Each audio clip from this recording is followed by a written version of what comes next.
역전세난 때문에 고생을 하는 분들이 굉장히 많이 있습니다. 그렇죠? 예, 그리고 또 뭐 지금 당장 겪진 않았어도 앞으로 뭐 몇 개월 후에 벌어질 일, 뭐 이런 것들 때문에 밤잠을 못 자시는 분들이 굉장히 많이 있습니다.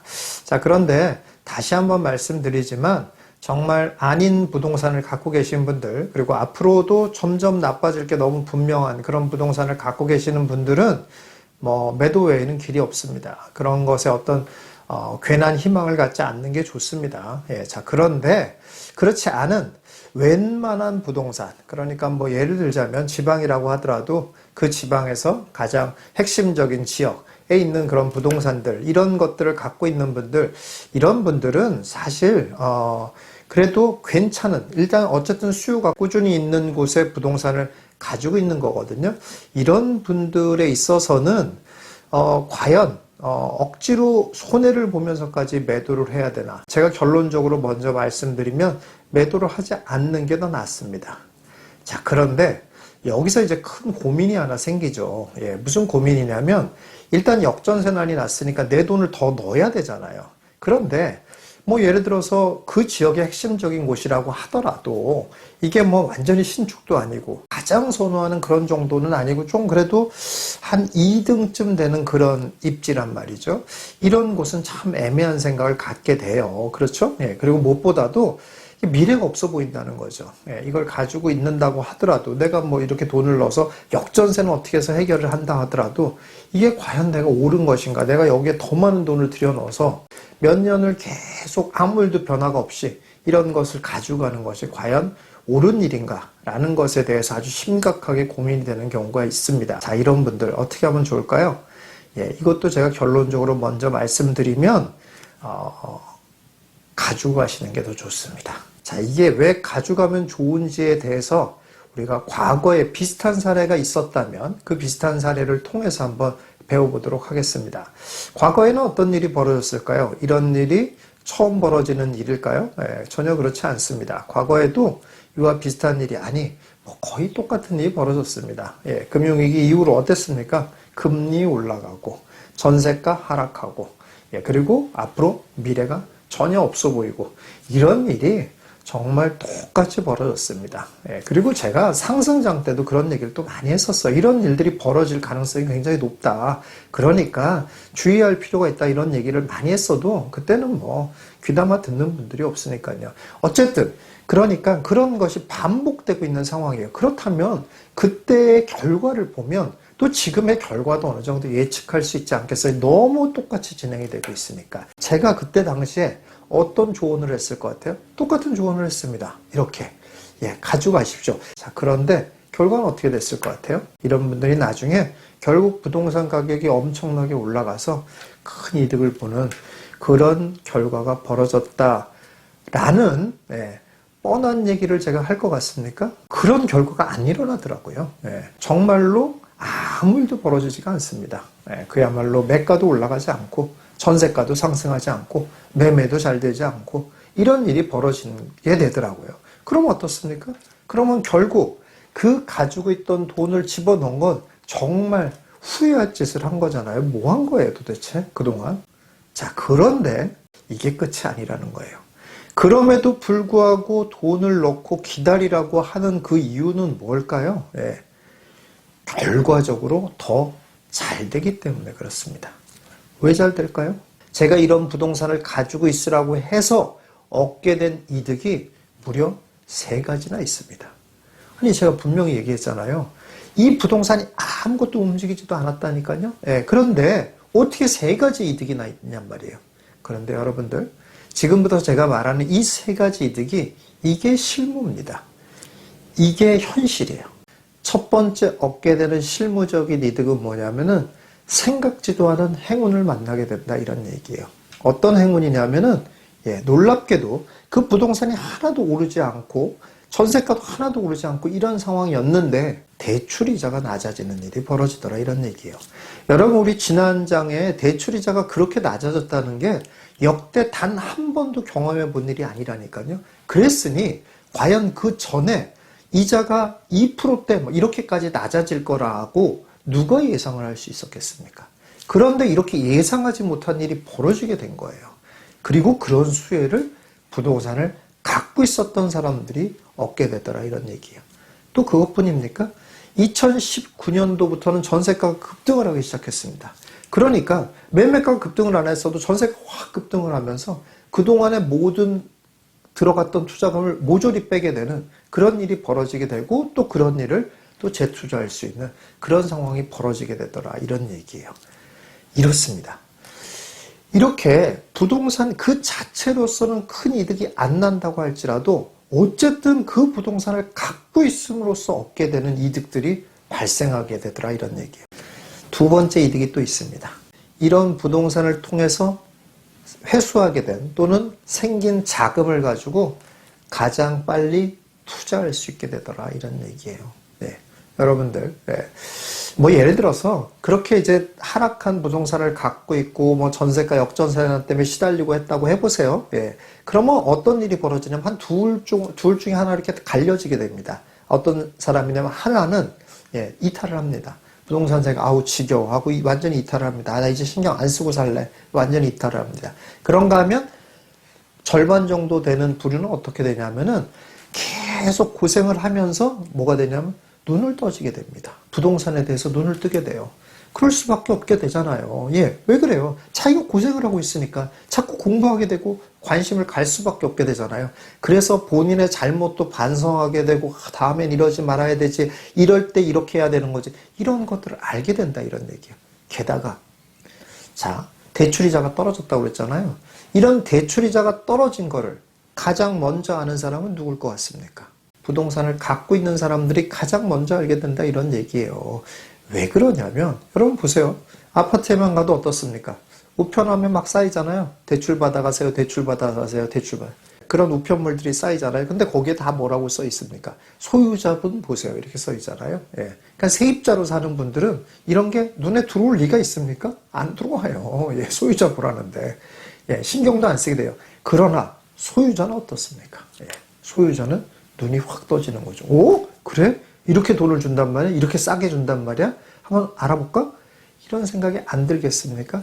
게다가 또 그동안 고생하면서 어떻습니까? 알게 모르게 투자라는 게 어떤 거구나. 야, 이 내공이 쌓이지 않을 수가 있겠냐는 거예요. 쌓일 수밖에 없어요. 내 돈이, 내 피 같은 돈이 막 왔다 갔다 하는데 이게 관심이 안 가질 수가 있습니까?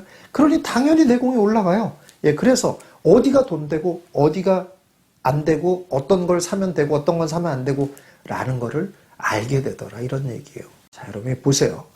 이런 시장의 변화, 이런 시장의 흐름, 그리고 이런 시장의 흐름에서 가장 적합한 게 뭔지를 아는 사람 누구겠습니까? 그 10년 동안 고생한 그 내공이 헛되지 않아지는 바로 그 순간이 되는 거예요.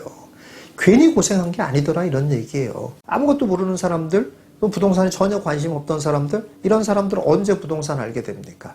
예, 얘도 돈 벌었고 쟤도 돈 벌었고 다 돈 벌었다고 할 때 그때서나 관심을 갖는 거 아니겠습니까? 예. 그런데 이렇게 10년 고생하면서 이렇게 내공을 싼 사람과 상대가 될 거라고 생각합니까?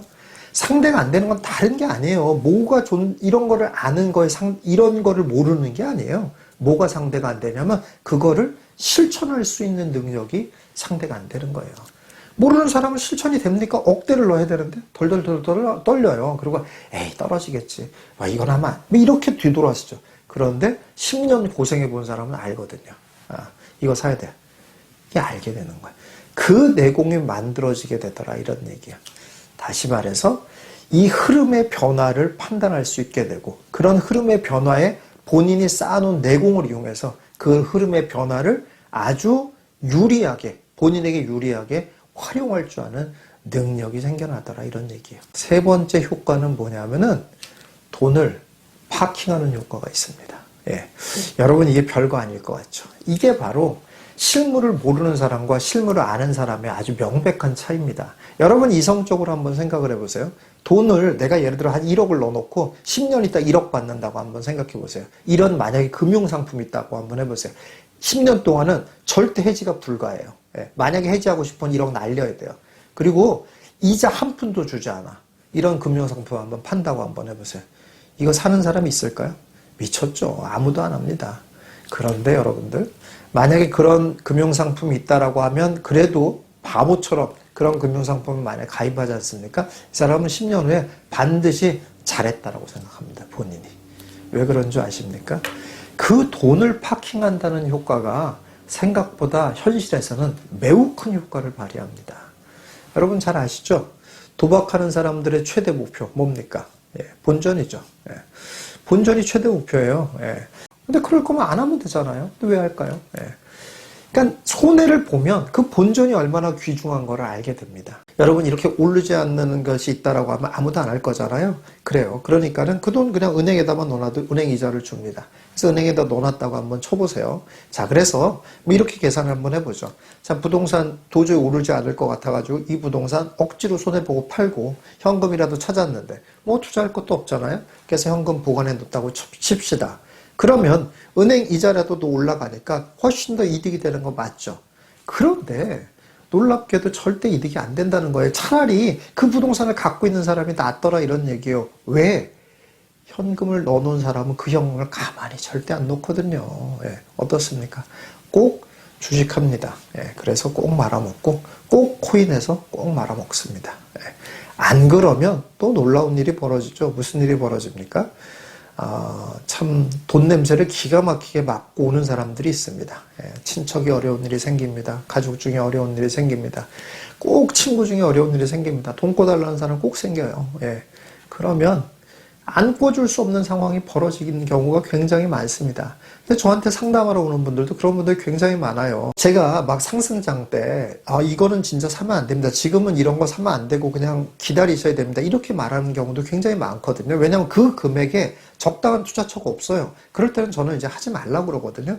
그런데 이분이 막 그래도 해야 된다는 거예요. 그래서 왜 그러냐 이렇게 얘기했더니 뭐라고 얘기하냐면 이걸 돈으로 갖고 있으면 현금으로 갖고 있으면 다 뺏긴다는 거예요. 그러니까 주변에 그러니까 어려운 사람들이 많아서 그 사람들이 꼭 달라고 그런다 이런 얘기, 꿔달라고 그런다는 얘기예요. 그럼 다 날리게 된다는 거예요. 그래서 안 올라도 좋으니까 이 돈을 빨리 부동산을 사야 된다는 거예요. 이런 분들 굉장히 많습니다. 근데 매우 현명한 겁니다. 차라리. 본인이 이게 이런 거를 견딜 수 있는 상황이 될 거다라고 너무 본인을 과신하지 않는 게 좋아요. 그러니까 그렇게 환경이 쉽지 않은 분들이 있거든요. 예, 이런 분들은 파킹 효과를 주는 이런 부동산을 사두는 것이 매우 큰 의미가 있습니다. 그래서 설령 1억을 10년 뒤에 1억으로 뺀다 하더라도 그것이 따지고 보면 굉장히 큰 효과를 내더라 하는 경우가 매우 많더라. 이게 현실이고 이게 실무더라. 이렇습니다. 여러분, 그렇기 때문에 여러분 지금 역전세난 때문에 고생을 하고 이 돈을 넣어야 되느냐 말아야 되느냐 이런 승산 없는 거에 넣어야 되느냐 말아야 되느냐 고민하시는 분들 제가 그 부동산이 나중에 정말 좋은 것이 될 테니까 여러분 안심하시고 해라 이런 말은 못해요. 그런 말을 못하는 부동산을 갖고 있는 분들이 많이 있어요. 자, 그렇지만 그런 행위 자체가 결국은 본인에게 큰 이득을 되게 만드는 경우가 실무에서는 매우 많습니다. 게다가 여러분 운 좋으면 여러분 예전에는 이렇게 안 팔려서 안달했던 부동산의 대표가 뭔지 아십니까? 분당이었습니다. 지난 장에 하우스푸어라는 얘기 들어보셨죠? 그 하우스푸어 된 사람들의 대부분이 분당 산 사람들이 대부분 그랬었습니다. 뭐 분당은 지금 어떻게 되는지 아시죠? 그 당시에는 왜 분당이 또 전망이 없게 느껴졌냐면 일단 재건축 안 된다. 리모델링도 안 된다. 연수는 오래됐다. 낡았다. 뭐 이런 이유들이었습니다. 그렇기 때문에 이제 전망이 없다. 이대로 이제 신도시는 그냥 슬럼화된다. 뭐 이런 얘기들이 아주 비일비재했던 그런 상황이었습니다. 그런데 지금 엄청나게 변했잖아요. 이렇게 뭐 다 분당처럼 된다. 뭐 이런 말씀을 드리지는 못합니다. 그러나 그런 부동산이 될 수도 있다라는 거예요. 그런 희망까지 가지라고 말은 하지는 않아요. 그런데 일단은 그냥 안 움직인다고 생각하세요. 그냥 안 움직인다고 생각하지만 그렇지만 그래도 최소한 내 돈을 파킹하는 효과 정도라도 갖는다. 그러면 결과적인 이득이다. 라는 걸 여러분들이 인식하시기 바라겠습니다. 이게 이성을 뛰어넘는 현실입니다. 여러분들 이걸 꼭 아시고 제가 마지막으로 여러분 말씀드리겠습니다. 닥치고 갖고 있으세요.